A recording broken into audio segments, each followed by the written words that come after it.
नमस्कार, मैं रवीश कुमार। बिहार में चुनाव का प्रचार अब थम गया, लेकिन आखिरी पल तक बीजेपी या एनडीए ने साफ नहीं किया कि नीतीश कुमार ही मुख्यमंत्री होंगे। इस चुनाव में अब एक ही घोषित चेहरा बचा है, तेजस्वी यादव। उनके सामने दूसरा नाम आज तक घोषित नहीं होंगे सका। मगर कहानी यहीं खत्म नहीं होती। ये लड़ाई अब हो चुकी है तेजस्वी बनाम बीजेपी, और इस लड़ाई का तीसरा चेहरा है 3,000 करोड़ रुपए। जी हां, बेरोजगारों, बुजुर्गों और महिलाओं के खातों में ट्रांसफर होने वाली कई योजनाएं, जिनकी कुल रकम करीब 300 करोड़ बताई जा रही है। सवाल यह है, क्या तेजस्वी यादव 3,000 करोड़ लेकर बैठी जनता को अपनी तरफ खींच पाएंगे?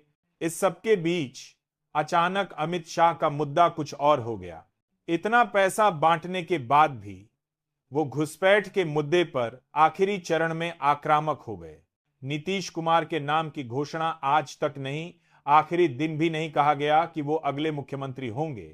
दूसरी तरफ तेजस्वी यादव दिन में 17, 18, कभी 19 सभाएं करने लगे। 2025 का चुनाव क्या नीतीश कुमार को फेयरवेल दे रहा है, या राजनीति में एक और मौका? तेजस्वी की लड़ाई सिर्फ बीजेपी और जेडीयू से नहीं, 3,000 करोड़ के पैकेज से भी है, जो चुनाव से ठीक पहले खातों में भेजे गए। इस 300 करोड़ ने बिहार के चुनाव को बदल दिया। अब तेजस्वी उससे ज्यादा देने का वादा कर रहे हैं। क्या जनता एक से पैसे लेकर दूसरे पर और पैसे लेने का भरोसा करेगी? एक मौका तेजस्वी को दीजिएगा सरकार बनाने का। वो कहते हैं जिस परिवार में सरकारी नौकरी नहीं है उसमें एक नौकरी दी जाएगी। 14 जनवरी को माताओं और बहनों के खातों में पेंशन भेजा जाएगा। किसान भाइयों के लिए सिंचाई की बिजली फ्री की जाएगी।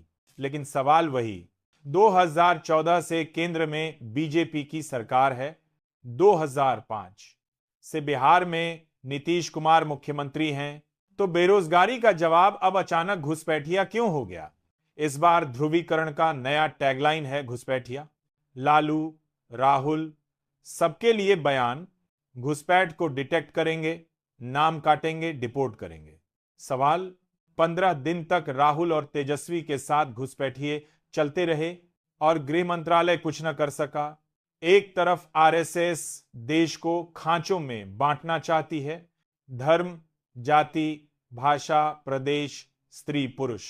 दूसरी तरफ कांग्रेस और महागठबंधन देश को जोड़ना चाहता है। राहुल गांधी कहते हैं नफरत के बाजार में मोहब्बत की दुकान खोलनी है।